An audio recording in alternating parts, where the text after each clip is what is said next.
Hello students, कैसे हैं आप सभी। मैं दिग्विजय फिर से स्वागत करता हूं आपका स्कोर हाई क्लासेस के यूट्यूब चैनल पर। आज हम क्लास 11 फिजिक्स से रोटेशन मोशन के अंदर एक बहुत ही इंपॉर्टेंट टॉपिक होता है सेंटर ऑफ मास। पहले सेंटर ऑफ मास को ही हमें अच्छे से पढ़ना होता है, उसके बाद हम रोटेशनल मोशन या फिर रिजिड बॉडीज के अंदर हम आगे बढ़ते हैं।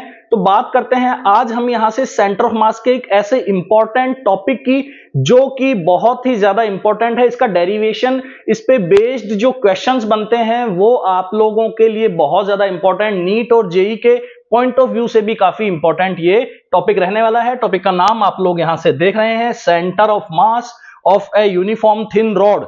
मतलब एक यूनिफॉर्म थिन रॉड। अब यूनिफॉर्म थिन रॉड का मतलब कैसे समझाएं आप लोगों को कि वो जो उस पे मास जो डिस्ट्रीब्यूटेड है, जो उस रॉड पे जो मास डिस्ट्रीब्यूटेड है वो यूनिफॉर्म है। इसका मतलब ये हुआ कि जो मास डेंसिटी होगी, जो लीनियर मास डेंसिटी होगी, जो पर लेंथ मास होगा वो इक्वल डिस्ट्रीब्यूटेड है। इसीलिए हम यहां पे बात कर रहे हैं यूनिफॉर्म थिन रॉड की। बिल्कुल भी प्रॉब्लम में मत आइए, बिल्कुल भी टेंशन मत लीजिए, मैं हूं आप लोगों के साथ और आज आप लोगों को ये वाला टॉपिक बिल्कुल क्रिस्टल क्लियर कर देंगे। बिल्कुल इजी वे में आपको समझाया जाएगा ताकि कभी भी कोई भी क्वेश्चन आप लोग इससे रिलेटेड कर सकें। इससे रिलेटेड पूछा गया डेरिवेशन भी आप लोग आसानी से इस वीडियो लेक्चर को देखने के बाद कर पाएंगे। होप सो बहुत अच्छा आप लोगों को यहां से समझ में आएगा। चलो बात करते हैं इस क्वेश्चन की कि इस क्वेश्चन के अंदर हमें एक्चुअली करना क्या है। हमें यहां से 0,0 जो कि आप देख रहे हैं, ये जो 0,0 है, ये जो ओरिजिन है, यहां से आप लोगों को सेंटर ऑफ मास के बारे में पता करना है कि सेंटर ऑफ मास कितनी डिस्टेंस पे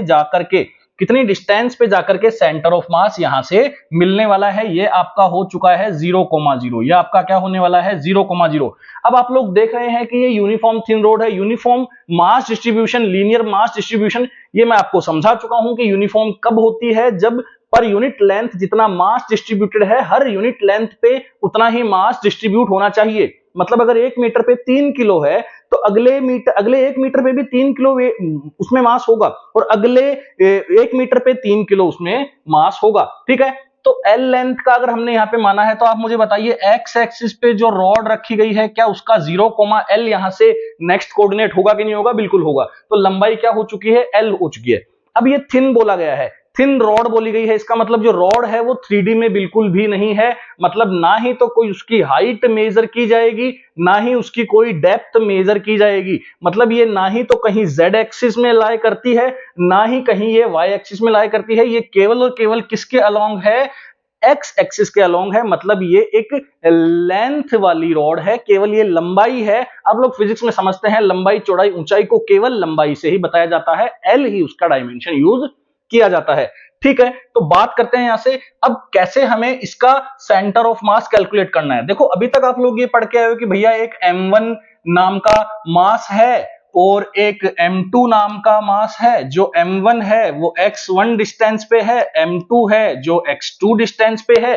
तो जो इसका x सेंटर ऑफ मास का जो x कोऑर्डिनेट होगा उसके लिए आप क्या फॉर्मूला पढ़ के आए? उसके लिए आप फॉर्मूला पढ़ के आए हो भैया m1 x1 plus m2 x2 upon m1 plus m2। क्या बोलो, ये फॉर्मूला पढ़ के आए हो? जी बिल्कुल, ये फॉर्मूला आप लोग पढ़ के आए हो। लेकिन ये तो कंटिन्यूअस मास डिस्ट्रीब्यूशन है, यहां पे इस लेंथ को हम एक पॉइंट मास नहीं मान सकते, एक पॉइंट ऑब्जेक्ट नहीं मान सकते। इसीलिए हमें यहां पे इंटीग्रेशन का सहारा लेना पड़ेगा, इंटीग्रेशन को यूज करना पड़ेगा।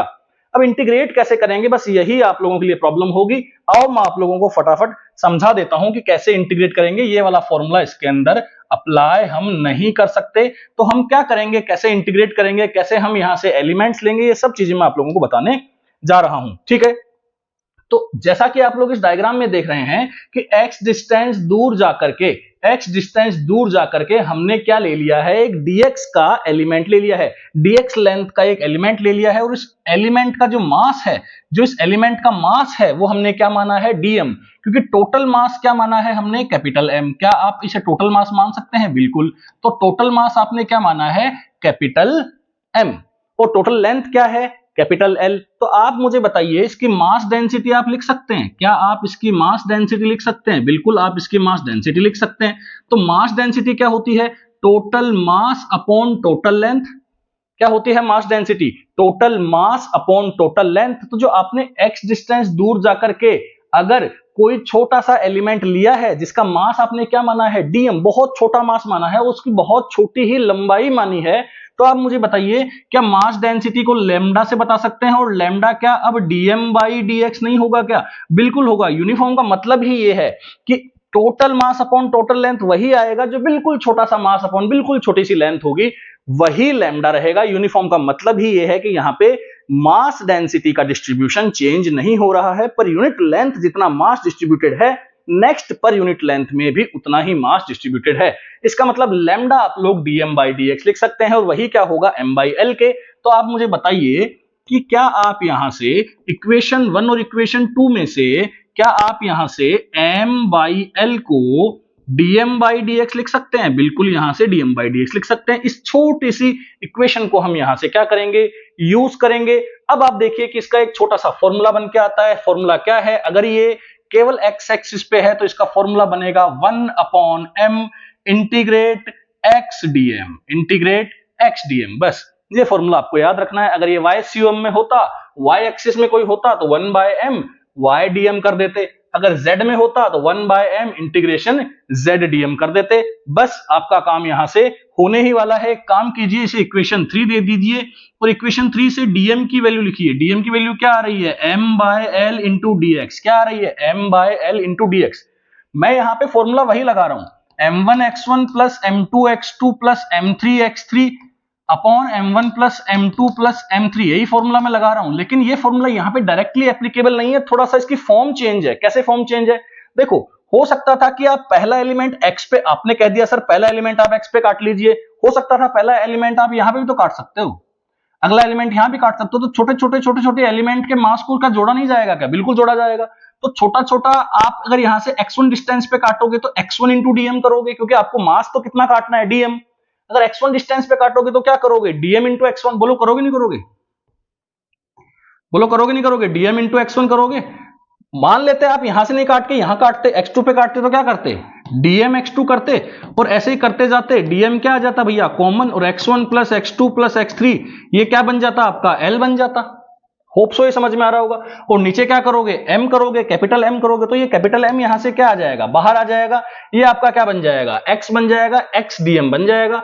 होप सो यहां तक ये आपको समझ में आ गया होगा। अब देखिए, बस छोटा सा डेरिवेशन है और आपका काम यहां से हो जाएगा। तो 1 बाय m अपना एज इट इज आएगा, 1 बाय m अपना एज इट इज आ जाएगा। अच्छा, लिमिट की बात करें, लिमिट की बात करें तो आप पहला कट कहां लगा सकते थे? 0 पे लगा सकते थे, और आखिरी कट आप कहां पे लगा सकते हो? इस dx को कहां ले सकते हो? l पे।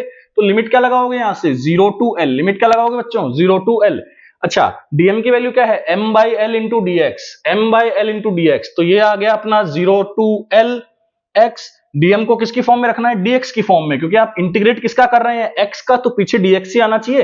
तो यहां पे क्या हो जाएगा भैया? m by l into dx। एक काम करते हैं, m और l ये तो कांस्टेंट है, तो इन दोनों को क्या करते हैं? बाहर निकालते हैं। जैसे ही m बाय l बाहर आएगा, ये क्या बनेगा? m by m into l। 0 to l integrate करेंगे x dx। अब बताइए x का इंटीग्रेशन क्या होगा? m से m कैंसिल आउट हो गया।